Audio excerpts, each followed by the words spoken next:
Hey, what's happening YouTube?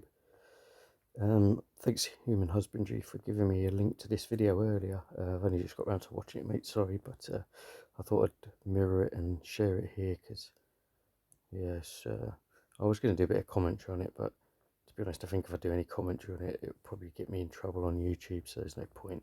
I think most of you will know what I'll think, what you guys will think maybe as well, so anyway, I'm going to take my ugly mug off the screen so you can watch this, and yeah, interesting to say the least what this guy has to say, I'll tell you. Anyway, thanks for watching. Peace out. What does this mean in legal terms?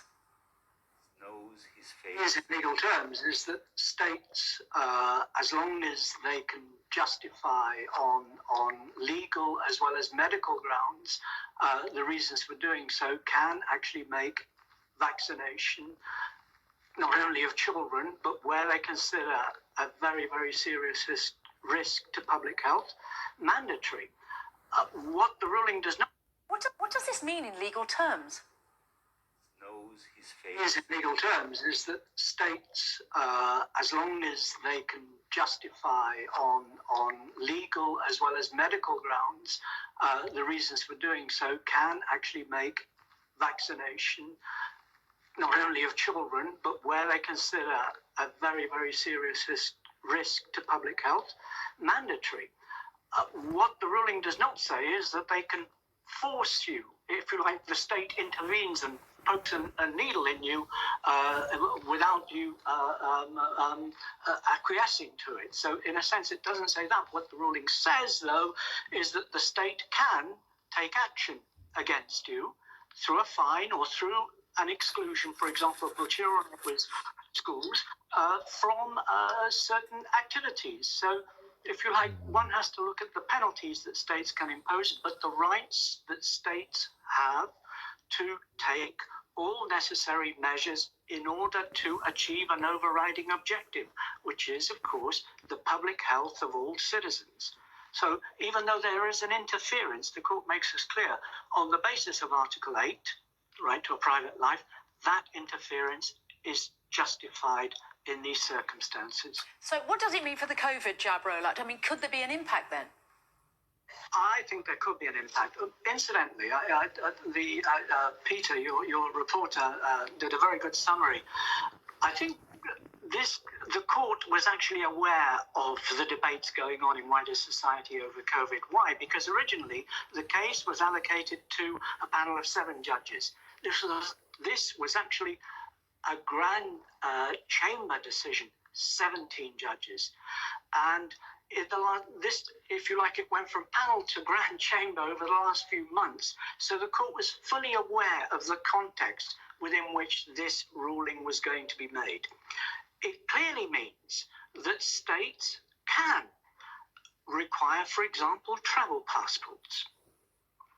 The state can require vaccination before attending primary school, for example. So this recognizes the rights of states to make certain things mandatory, proof of vaccination, proof of testing, and so on.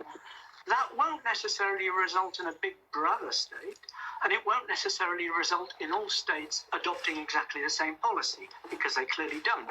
However, the court does recognize the fundamental objective of achieving a high level of public health through vaccination. You said about Big Brother there. I mean, conspiracy theorists will say that this is what they've been predicting all along. That this is, but who's doing the conspiring? The states, the pharmaceutical companies, who are doing very well out of it, I guess.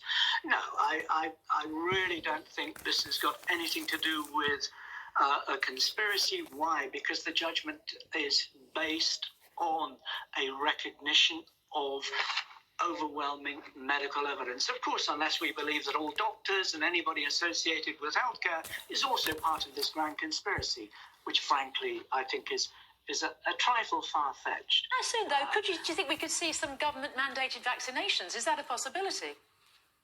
I think that in Europe, we've tended to, except for the Czech Republic with children, and in other states, when it comes to children, you have to prove.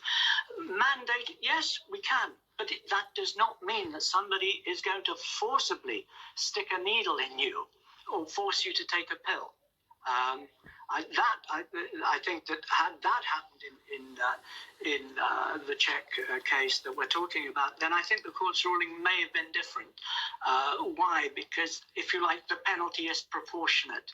It's not over the top. You're not taking a sledgehammer to crack a nut in this case, if that makes sense. So, yes, I see no reason why this may not happen. And we're already seeing it happen. There is already a discussion about travel passports to go on holiday. We're already seeing discussions about testing before you're allowed into venues and so on. So I think that the sooner states get a grip on this, the better, frankly, individual states, because otherwise private parties will start doing their own thing, and that will be a recipe for chaos.